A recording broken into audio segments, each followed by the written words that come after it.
ನೀರು ಹೊರಬಿದ್ದು ಈ ಜಲಪಾತಕ್ಕೆ ಜೀವ ಬಂದು ಮೈದುಂಬಿ ಹರಿಯೋ ರುದ್ರ ರಮಣೀಯ ದೃಶ್ಯಗಳನ್ನ ಕಣ್ತುಂಬಿಕೊಳ್ಳಬೇಕು ಅಂತ ಪ್ರಯತ್ನ ಪಟ್ಟರೂ ಸಾಧ್ಯವಾಗಿರಲಿಲ್ಲ. ಆದರೆ ಇವತ್ತು ಲಿಂಗನಮಕ್ಕಿಯಿಂದ 36,000 ಕ್ಯೂಸೆಕ್ ನೀರು ಜೋಗದೆಡೆಗೆ ಹರಿದು ಬರುತ್ತಿದೆ ಅನ್ನೋ ಸುದ್ದಿ ಸಿಕ್ಕಿತ್ತು. ಆತುರದಲ್ಲಿ ಹೊರಟು ಅಲ್ಲಿಗೆ ತಲುಪಿ ಅದರೆದುರು ನಿಂತಿದ್ದೆ. ಒಮ್ಮೆಲೆಗೆ ಆ ದೃಶ್ಯವನ್ನ ಕಂಡವನಿಗೆ ಆ ಜಲಪಾತದ ಸೌಂದರ್ಯ, ಅದು ಹರಿದು ಬರುತ್ತಿದ್ದ ಗಾಂಭೀರ್ಯ, ಧರೆಯಿಂದ ದಿಗಂತದೆಡೆಗೆ ಮಾರ್ದನಿಸುತ್ತಿದ್ದ ಭೋರ್ಗರೆತ, ಇದೆಲ್ಲದರ ಮುಂದೆ ಸೋತು ಶರಣಾಗದೆ ಬೇರೆ ದಾರಿ ಇರಲಿಲ್ಲ.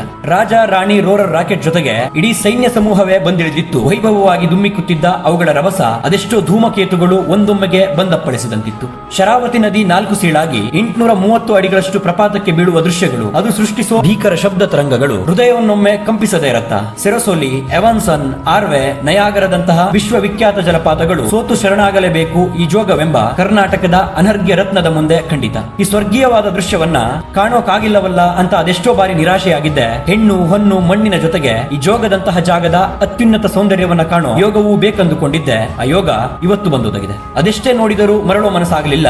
ನೋಡುತ್ತಾ ನಿಂತಷ್ಟು ಹೊತ್ತು ಲೋಕದ ಪರಿವೆಯೇ ಇರಲಿಲ್ಲ. ನನ್ನೊಳಗಾದ ಅನುಭವಗಳನ್ನ ಹೇಳೋಕು ಸಾಧ್ಯವಿಲ್ಲ.